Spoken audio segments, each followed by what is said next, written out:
In this village in the north of China, people work in agriculture. They are poor, water is precious, houses have no heating or sanitary facilities.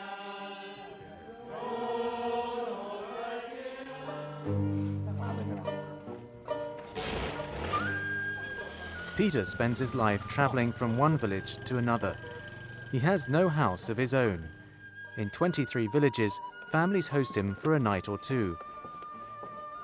And everything he owns, he carries in one bag.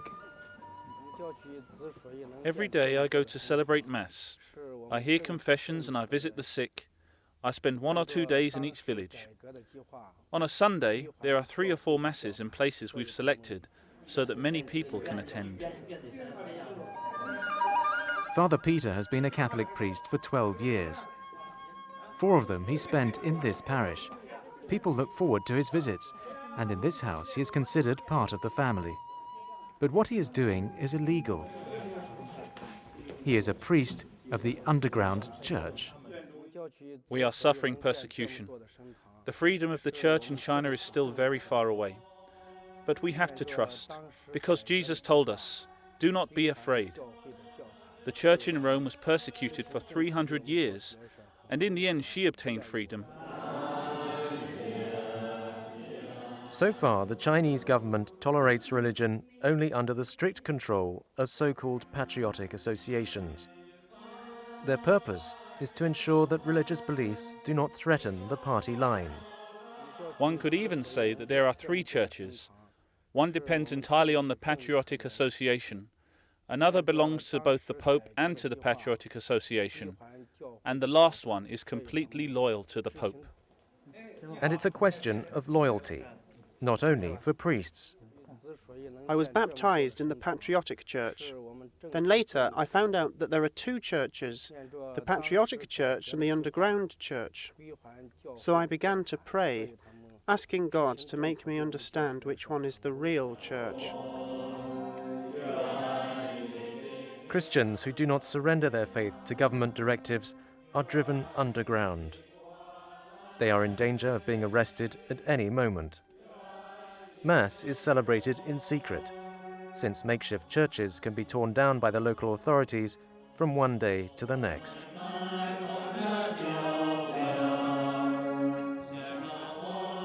I was baptized as a child. During the Cultural Revolution, Catholics were persecuted. They beat me up and I abandoned the faith. During those years, I did not give glory to God. But even if I have not always been faithful, I believe God is the real God.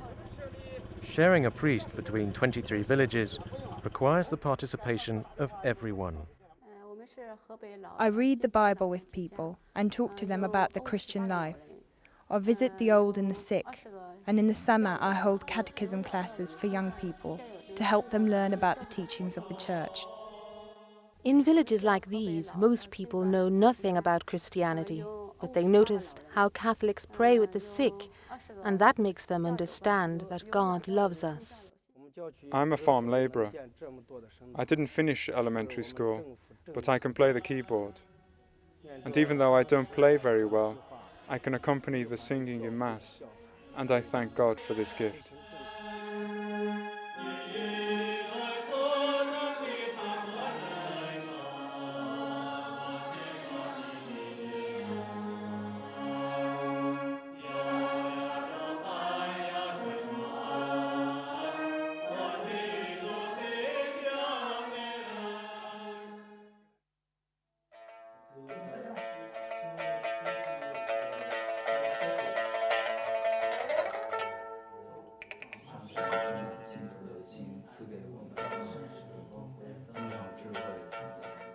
Like everything else in the underground church, education has to take place in secret. These young men attend university like thousands of other students. What their classmates don't know is that they lead a double life. They belong to a clandestine community where they are being trained to become priests. Before going to university, we had a great desire to evangelize students there. But then we thought that if we want to stay at the university for a long time, we have to be very careful. to avoid the risk of being found out. Our principal aim now is to study. Once we have finished our study, we will then have more freedom to evangelize. To avoid being detected, the students split into small groups and temporarily move into apartments that Catholic families put at their disposal. Compared to their seminary, this home is luxurious. The rigorous daily routine, however, remains the same. The day starts at 4 a.m. and includes cooking and cleaning, as well as prayer and study. The best room has been converted into a chapel. Unrecognizable to the untrained eye, a decorated liquor box holds the Eucharistic bread. Sometimes we are discovered, then we have to change house. So we have been to various places. When I was a seminarian, we changed 3 times. Each time we moved secretly, in the middle of the night. Sometimes seminarians of the Patriotic Church come to join us.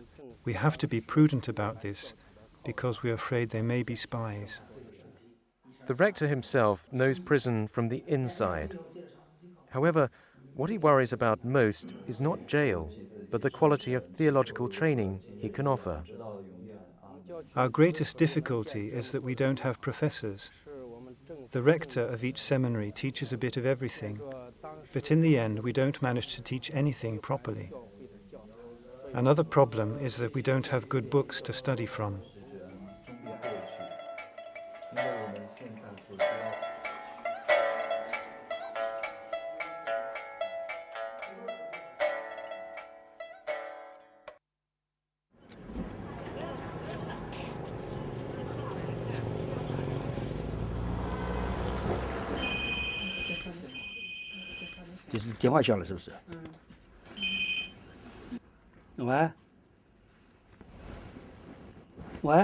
Lucas Lee was born in 1922. He spent 23 years of his life in prison and labor camps. This is typical for a bishop of his generation. The first wave of persecution began when the communists came to power in 1949. Missionaries were expelled. Church property was confiscated. Priests and bishops were incarcerated, and many of them killed. By the time Lucas Lee was first imprisoned, he knew there was nothing else to expect.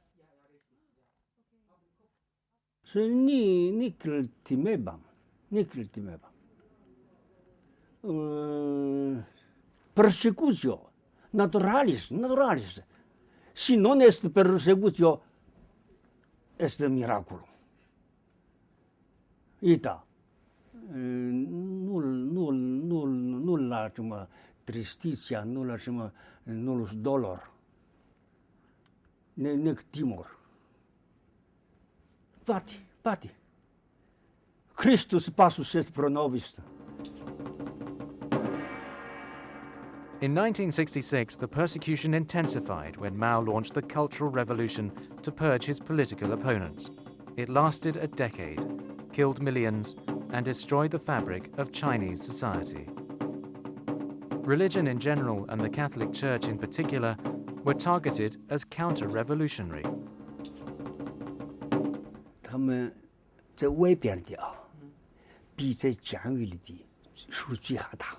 Churches were destroyed, seminaries closed, and clergy killed or jailed. Fortis. Fidelis, as a novice Christians, new Christian. The Sinti Chanchong Reshi. New the Wuru.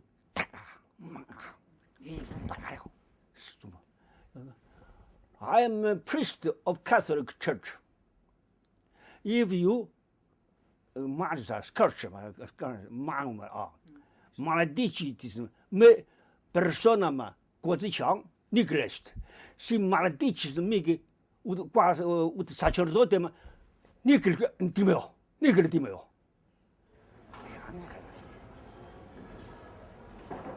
Deng Xiaoping's liberalization program in 1978 began to open doors for the return of religion to Chinese public life.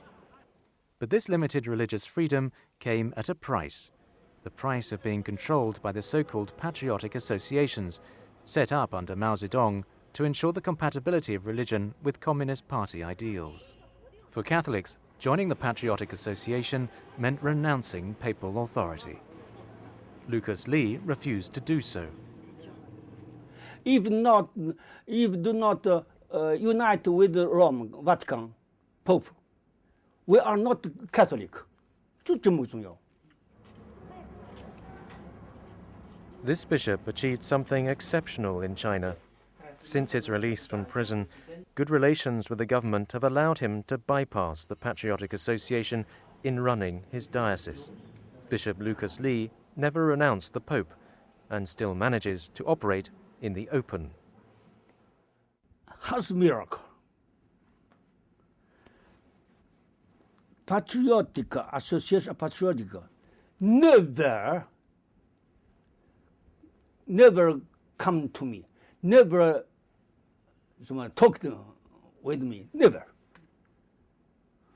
直到今天，我故事个奥迪，那么 ex association patriotic，logo do ses没过，那么。 Lucas Lee's greatest strength is that all the priests in his diocese stand behind him.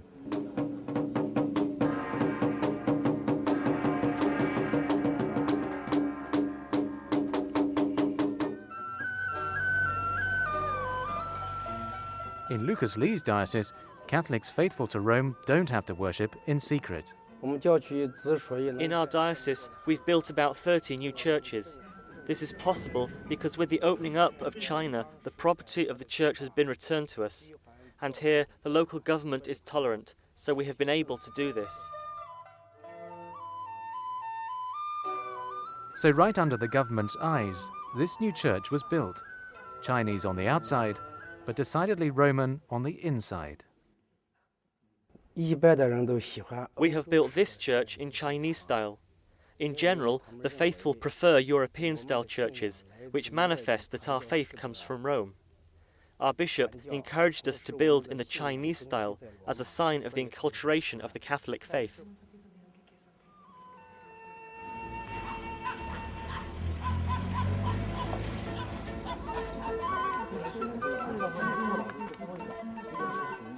In the village of Zhanyongtu, 700 miles from Beijing, the ideological divide between religion and atheist communism has been bridged by two men. The Catholic parish priest and the Communist Party secretary joined forces to give a school to the local children. We rebuilt this school with thanks to our parish priest and with the help of a German foundation. The Catholic Church stands by its promises. They supported us from the beginning of the construction to the end. At the beginning, the government was critical, but in the end, after having talked to various officials in charge, they let us go ahead.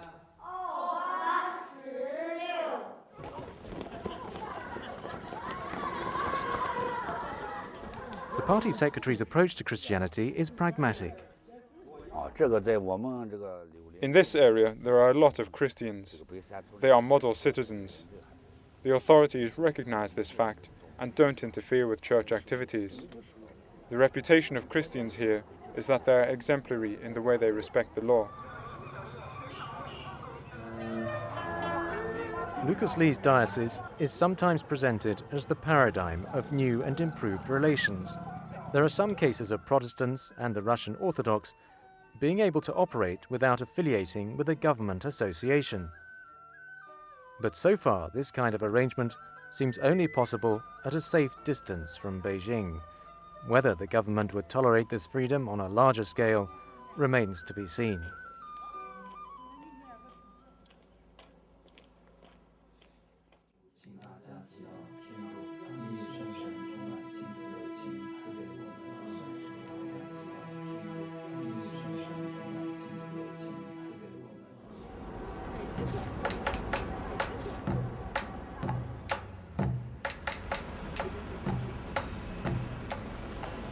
Religion is still one of China's best-kept secrets. No one knows how many religious believers there are in China, but everyone agrees on this. The numbers are huge and they are growing fast, and Chinese scholars are beginning to analyze this new X factor. Professor Tong Zhijun of Shanghai University conducted the first ever large-scale poll on religious adherence in China. He found that 31.4% of people consider themselves religious. That means about 300 million Chinese pray. The results far exceeded the official statistics. The number of the people who claim themselves to be believers in some sort of religious systems is higher than we expected. People now in China are more open in expressing themselves. In the past, probably people would hesitate to express themselves to be religious or not. Another assumption undermined by the study regards social class. We expected that people in economically better off area would have less religious interests, but that proves not the case. The study, financed by the Chinese Ministry of Education, is part of a new and more relaxed approach to the old enemy, religion. The government has shown more attention to the role of religions in constructing the so-called socialist harmonious society. In the past, attitude towards the religions were more or less, cautious. There were more negative, preventive attitudes in the past. Attitudes to religion may be changing, but the proposed solution is still the same: Marxism. Marxism can also meet the growing demands for spiritual life, for meaning of life in China. There is a growing interest in spiritual life, in spiritual dimension among Chinese people. But in China, as I said, which is a traditionally secular nation, this kind of demand for spiritual life, this kind of demand for meaning of life can also and more possibly be met by secular ideologies. Professor Tong's suggestion that Marxism can be the opium of the people is at odds with data collected by the Chinese Communist Party. According to its disciplinary commission, 20 of the 60 million party members are believers and 10 million regularly participate in religious services. The Chinese leadership abandoned Marxist economics for capitalism. Now the question is whether atheism is next.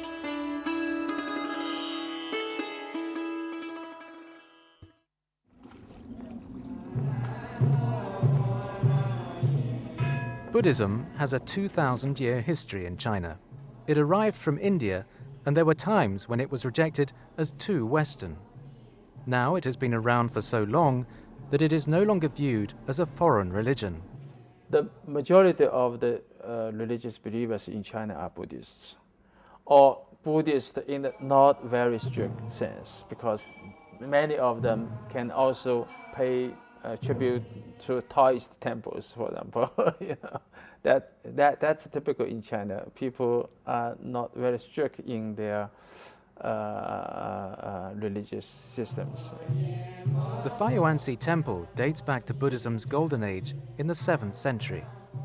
Today, the temple structure houses the Buddhist Academy, founded in 1956 by the government-run Chinese Buddhist Association. The academy trains young monks for 4 to 5 years before they can enter other monasteries in China. The academy accepts 1 out of 4 applicants who must pass tests not only in Buddhism, but also in politics and English. The government tries to keep tight control of the financial affairs of Buddhist and Taoist temples. Buddhist centers like the Temple of the Dragon Pool and the Mulberry Tree have lost their importance as monasteries and under the guidance of the Chinese Buddhist Association have been developed as tourist attractions. Followers of Tibetan Buddhism face more severe restrictions. The government suspects Tibetan separatism behind religious activities, such as venerating the Dalai Lama, so it suppresses them as politically subversive. Dozens of Tibetan monks and nuns are serving prison terms for their resistance to patriotic or political education.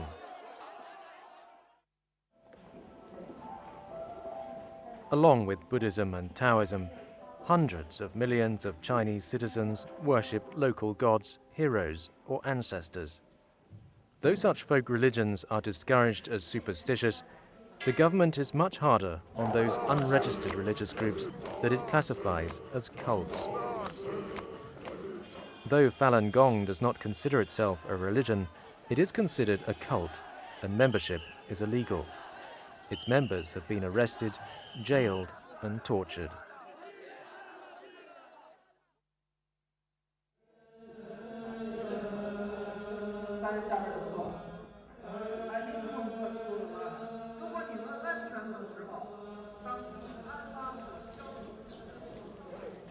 The figures about Muslims in China range from 20 to 40 million. 45,000 imams are licensed to teach in China's 40,000 registered mosques. Mao Zedong did not see Islam as a force of Western imperialism and adopted a more enlightened policy towards Muslims. At the time, the regime was anxious to establish good relations with the Muslim governments of the Middle East. Some say that the need for oil from Muslim countries helped procure greater religious freedom for Chinese Muslims, including allowance pilgrimages to Mecca. The Islamic Association of China, the party's arm to control Islam, was founded in 1953. Very soon, the first translation of the Quran into Chinese was prepared under communist supervision and stressed the compatibility between Islam and Marxism. Ibrahim Li Shu Wen is one of the imams of Nuji Mosque, the oldest and largest mosque in Beijing, where one of the buildings functions as a site for female Muslims. Under the Islamic Association of China, female imams and all-female mosques have been introduced. Muslims elsewhere denounce this development as deviation from Islamic teaching, but Imam Ibrahim is more concerned with fitting into Chinese society. The teachings and the laws of our religion require that we Muslims contribute to society, that we do our work and make an honest living. These Muslims belong to a sect that will not join the Muslims of Nuji Mosque to pray. They are on a pilgrimage to the tombs of Persian missionaries who preached Islam in China in the 14th century. In China, too, differences between Muslim sects exist, but as a potential source of conflict, they are not officially acknowledged. Imam Ibrahim cautions that even interreligious dialogue could be a source of conflict. We don't really have much interreligious dialogue because each religion is so different, and these differences can lead to arguments, which only lead to greater conflicts. So on the whole, we try to avoid that. The government seems equally interested in avoiding conflict and grants Muslims a number of privileges. They are permitted holidays during Islamic festivals, and their schools can provide religious education. But not all Muslim communities are treated the same. In predominantly Muslim areas where ethnic unrest has occurred, police tightly control religious activity. In the region of Xinjiang, Muslim teachers, professors, and university students are not allowed to practice religion openly, and children under 18 are not permitted to attend religious services in mosques.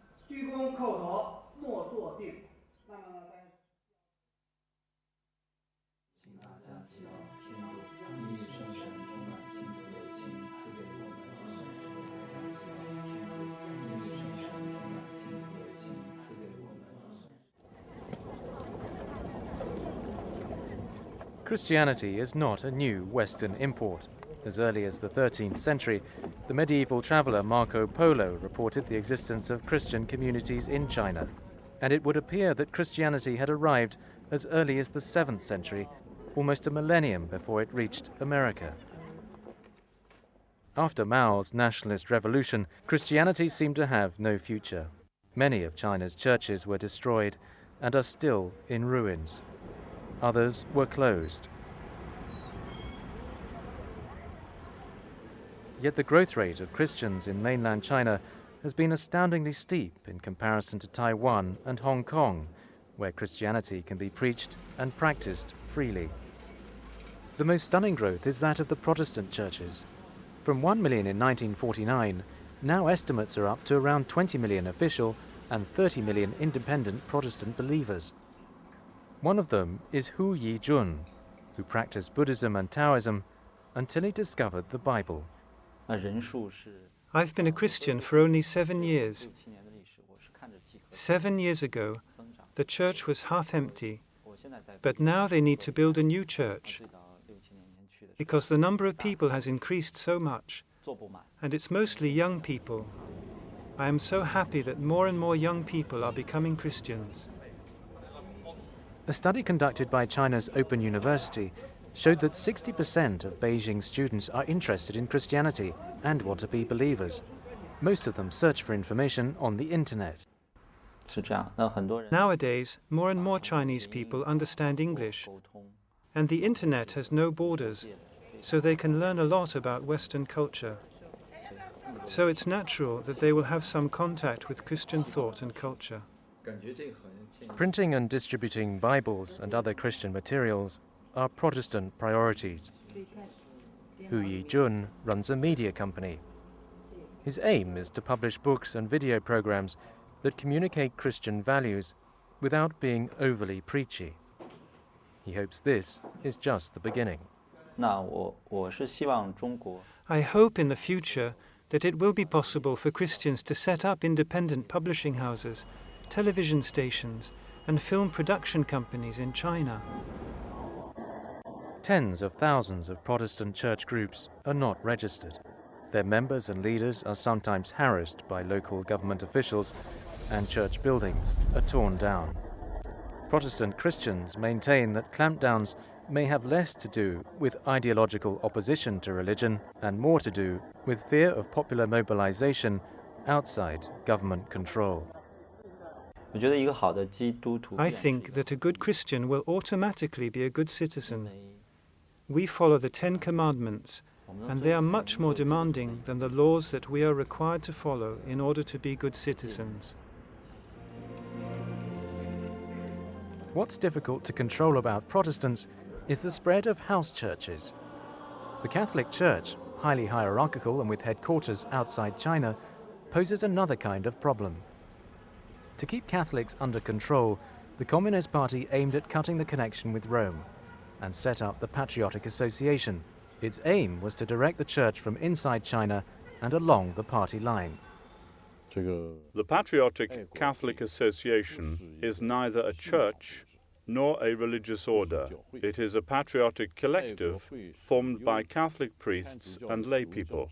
Its task is not religious. Its goal within the special system of Chinese communism is to build a bridge between the church and the government. Liu Baiyan is a Catholic layman. As head of the Patriotic Association, Liu Baiyan oversees everything that happens in the official church: how the money is spent, what can be preached, who can be a bishop. Of China's estimated 12 to 20 million Catholics, 4.5 million are registered with the Catholic Patriotic Association. So big is Mr. Liu's influence that he is sometimes called the Chinese Pope. The Protestants are growing much faster. So, you may ask yourself, why the Chinese Catholic community doesn't grow as fast.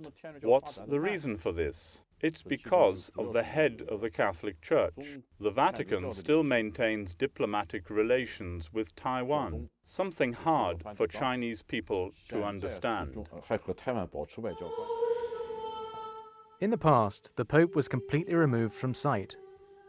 But recently a new line of thinking has prevailed. Since the 1990s, prayers for the Pope have been included in the Mass, and his spiritual leadership is recognized publicly. But only up to a point. Caesar is Caesar. God is God. They are separate, especially in China. We, the Chinese Church, we respect the Bible, and in matters of faith, we listen to the Pope. In matters concerning the nation, we listen to the government. Nantang Cathedral in Beijing goes back to the third arrival of Christianity in China. The first Christians to reach China were Nestorians of the 7th century. In the 13th century, Franciscans preached to the Mongols in Beijing. But when the Jesuit missionaries reached the city in 1582, Christianity had all but disappeared. The Jesuits became respected scholars, frequented the imperial court, and ended up making 500,000 converts. Matteo Ricci, the most famous of these Jesuits, was given this land by the emperor and became the first parish priest of what today is Nantang Cathedral. Ricci's successor as parish priest of Nantang Church is Francis Xavier Zhang. Zhang is also the local secretary of the Patriotic Association of Beijing. According to him, the original break between Rome and Beijing was caused by anti-communist prejudice. The foreigners, missionaries, they very oversensitive to the point of view of philosophical atheism of Communist Party. It's not Chinese Catholic Church in China reject Pope, but the Holy See reject the Catholic Church in China. Cutting ties with Rome caused a split among Chinese Catholics. According to Father Francis Xavier, neither the government nor the Patriotic Church have any responsibility in this division. He blames those who stayed with Rome. This division came from the historical, political reason, or religious prejudice, or selfishness, or spiritual arrogance. It's nothing to do with faith. So underground church, the part, the brothers sisters in Christ, who having been influenced by the prejudice, the political reason, then they prefer to stay in the underground, like in London, metro station, underground, without the sunshine, like scattering everywhere. Underground Christians do not share Father Zhang's view, but consider themselves part of a long tradition, suffering the consequences of speaking truth to power.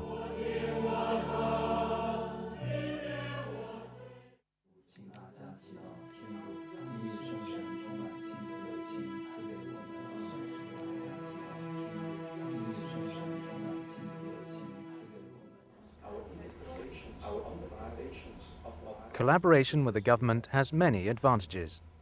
Restitution of property, permission and economic help to build new churches, and the freedom to organize catechesis and Bible study. But there is also a price to pay.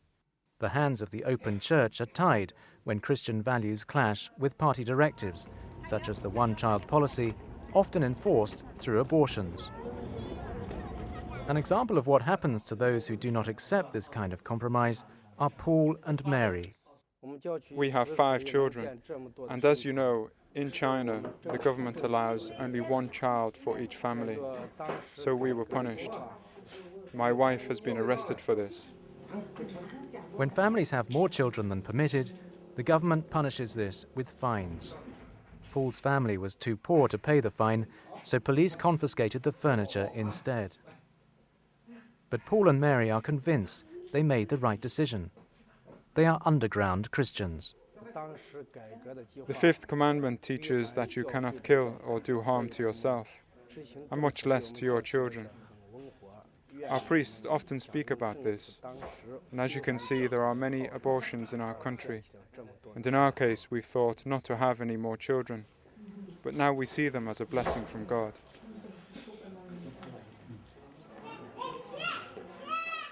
Da Wei, too, thinks that children are a blessing, and she has lots of them.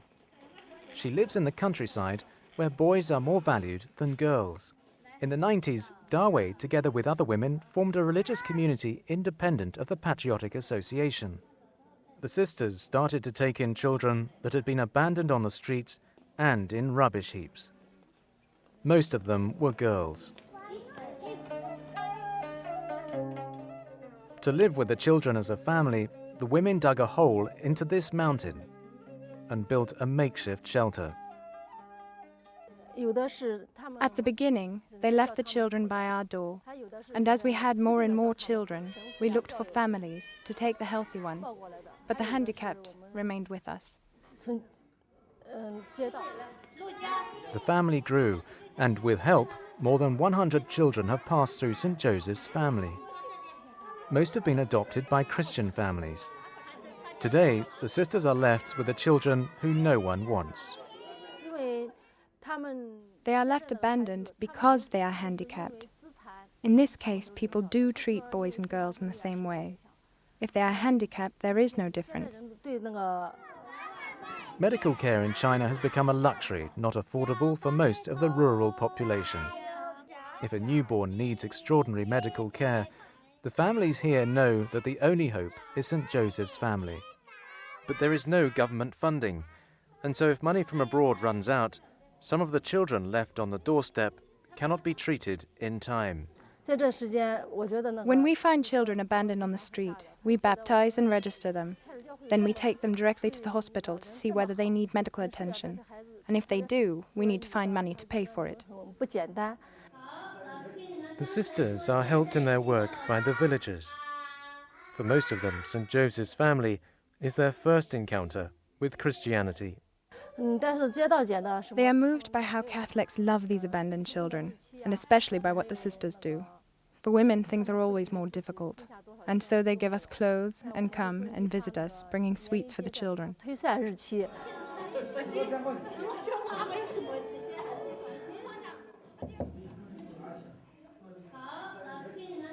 The work of faith-based programs in China is rarely reported. Official control over the media allows the government to attribute the success of faith-based programs to local authorities, while maintaining an anti-religious stance. One Catholic charity, Aid to the Church in Need, has been working to support pastoral projects in China for almost 20 years. One such initiative, vital to the local church, is religious publications.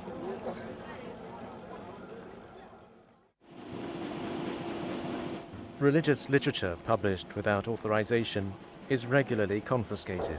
The publishers are arrested and jailed. It is one of the privileges of registered religions to be allowed to publish books. Over the past 20 years, Chinese Catholic publishing houses have printed over 5 million books, from Bibles and missals to theology and biographies of saints.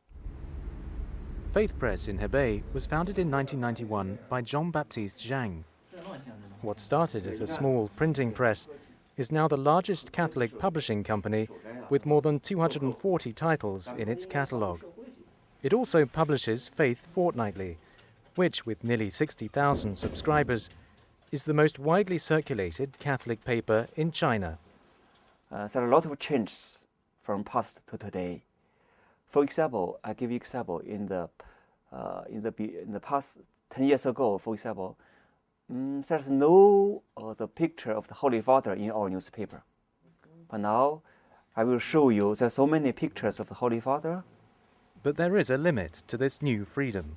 When Father John Baptist wanted to publish the new Catechism of the Catholic Church, he was confronted with a problem. This is the new Catechism of the Catholic Church. At the beginning, we could not publish it. The reason is there is something anti-socialism and communism. But finally, our late Holy Father, John Paul II, gave us special permission for China. So we removed the sentence from here, this is blank. So we are able to publish. So now here is the book. Like any other publisher, Father John Baptist tries to print books that people want to buy. We could not publish something not suitable to our society. So most books, I think we publish all the books are welcome in China by the Catholics and society. Christian views on abortion and the death penalty are topics too hot to handle in a country with a one-child policy and 10,000 executions a year. Where Christian doctrine clashes with government thinking, Father Zhang has to toe the line.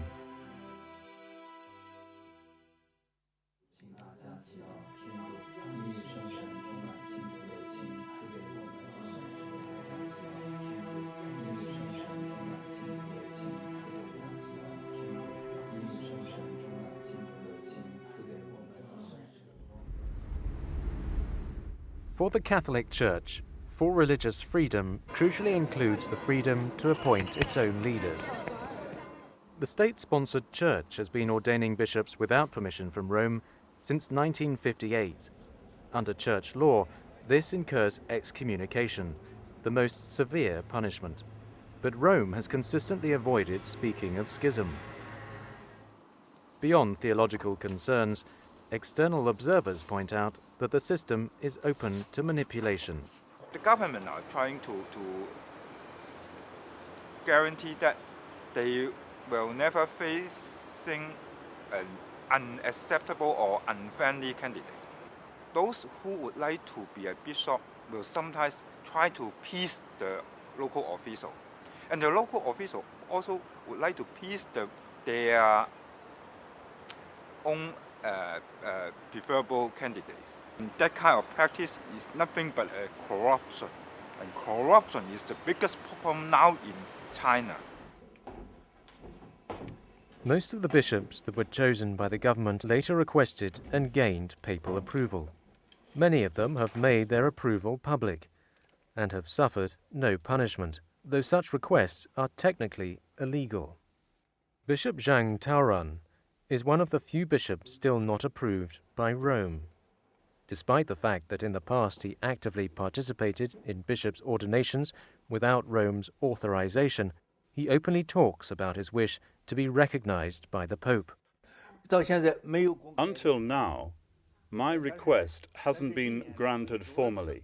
Over the years, I have asked for recognition by the Pope many times. While Bishop Zhang is keen to be legitimized, he is also convinced that the Open Church's practice of bypassing the Pope is not a cause of division. The Open Church is longing to be united with Rome. The division is not the fault of the Open Church. It is because the underground church doesn't want to stay together with us. Legitimization of a patriotic bishop also affects underground Catholics. They are asked to trust him. Many Catholics may find it difficult to accept Bishop Taoran, particularly as the underground bishop of the same town is regularly imprisoned, harassed, and lives under house arrest. For official bishops, legitimization has only advantages, but only time will tell whether the desire to be recognized by Rome is matched by a desire to follow Rome. Speedy legitimization will give a scandal to other people. The underground church and also those who stand firm, the open church people, they would feel that they are betrayed by the Holy See. Why they should suffer so much? To resist any pressure and to safeguard our unity of the church. Of about 40 bishops operating underground, all are under government surveillance, and most face repeated short-term detentions. 13 are imprisoned or under house arrest. 2 are missing.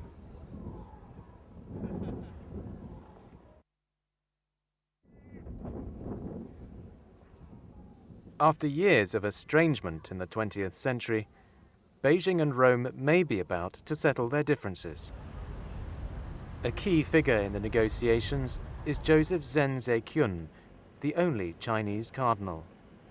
I think surely when they come to negotiate, that's the first point they should demand, that finally they release those in jail. Yeah. Those bishops, priests never committed anything against law, but they were put in jail just because of their religious principles. Yeah. The new China will have to work out with the various churches whether they will be allowed to organize themselves and choose their own leaders. Shanghai serves as a test case for the future. Aloysius Jin accepted to be ordained a bishop without papal authorization in 1985 at the age of 70. He took over Shanghai diocese while the legitimate bishop was under house arrest.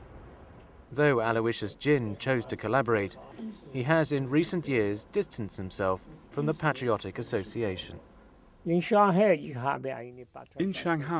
I have a patriotic association, but the members are very obedient to me. I am happy with them because the bishop here has all the power. Aloysius Jin will soon be succeeded by a young bishop, and he was ordained with the Pope's approval. Recently, Rome has been able to discreetly choose candidates who were then supposedly elected by the official church in China. The result is a hierarchy acceptable to Rome while allowing Beijing to save face. Aged 43, Joseph Xing Wenzi belongs to a new generation of open church clerics who never even joined the Patriotic Association. Here in Shanghai, it is not absolutely necessary for priests to be a member of the Patriotic Association. I am not. To be accepted by all Catholics as the bishop of a diocese, the approval of Rome is the crucial factor. If there is no express permission from the Pope, the local church will not accept it easily. The tendency is like that. If there is no permission from the Pope, it is difficult to carry on our work. The give and take between Rome and Beijing is a point of friction for underground Catholics. Since the Vatican has become involved in the selection of bishops of the official church, no underground bishops have been appointed, leaving many clandestine Catholics without leaders. A reconciliation between the two communities now depends on the readiness of underground Christians to accept the new open church leaders. I know many of them, the bishops, priests, sisters, and lay people in China for already over 27 years. The underground church people, they have deeper faith. So that's which is very valuable. And they have a more spirit of sacrifice, self-sacrificing. Maybe, if an agreement with Beijing can be reached, priests who are now members of the underground church can one day serve as bishops for both communities. Many of the Chinese interested in Christianity have their first contact with the open churches. But not all of them stay in the open. Some of them go underground, attracted by the idea of uncompromising loyalty and heroism. In their eyes, the Vatican seems to be making concessions at a time when Beijing is less capable than ever to suppress the underground communities. And this kind of hyper society, actually, is no way to crack down by a government. And the new technological development in China help the underground priests to work more freely, and they are working 24 hours. Nobody can stop a real Catholic underground community. Since China abandoned communist economics 25 years ago, it has recorded the fastest growth rate of any nation in history. But here, communism isn't simply an economic theory. For half a century, it has been the glue keeping this large country together. The government in China says that the changes and the downfall of communism in Europe happened because of the Pope's intervention. So they are afraid of the Pope, and they are afraid of Catholics. But the new China has begun to learn that religion need not be a source of social conflict. In the pursuit of building a harmonious society, China's leadership seems prepared to abandon, little by little, its anti-religious bias. Yet this new freedom has its limits. The regime still tries to micromanage religion, monitoring all religious practice, requiring clergy to publicly endorse government policies. Students in state-supervised seminaries have to demonstrate political reliability. The law does not prohibit believers from holding public office. However, Communist Party membership is required for almost all high-level positions, and Communist Party members are supposed to be atheists. The regulations of the People's Liberation Army state that servicemen may not take part in religious or superstitious activities. Offences related to unapproved religion are often classified as crimes disturbing social order. This allows the government to claim that no one is in prison for their faith. Members of unregistered religious groups can be sent to re-education labour camps for up to 3 years without a trial. Beyond fines and periodic detentions, those who refuse to join the official churches may also lose their job and have their children barred from school. We hope that they really have a look of the whole world, and they should realize that religion is a very normal factor in the civilized life, and they should have nothing to be afraid of. On the way to becoming the world's next superpower, China is also experiencing a phenomenal resurgence of religion. How the government copes with God in China will reveal whether the country is finally heading for democracy.